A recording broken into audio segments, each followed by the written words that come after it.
Briddick, Webb with RE/MAX here at my office in Bellingham, Washington, and today we're going to talk about seller's disclosures. Why are they important and what are they? When you go to sell your house in Washington State or in any other state, you have to fill out what's called a seller's disclosure. In our state, it's called the Form 17. So what is that? That is essentially everything that you know about your property as a homeowner. And so Washington State, it's a 5-page document, and they ask you a ton of questions in which you can say yes, no, not applicable, or I simply do not know.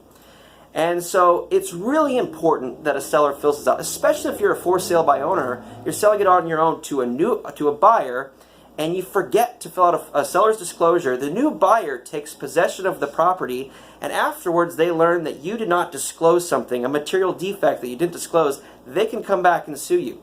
So it's really important as a seller, as a homeowner, that you disclose everything that you know about your property.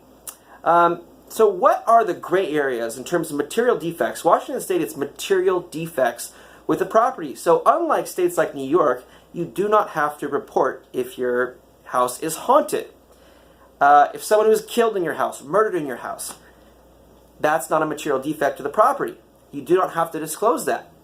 What happens if you have a child molester that lives down the street? Is that a material defect? Well, it's kind of a gray area because that can impact the neighborhood, but it's not necessarily a material defect.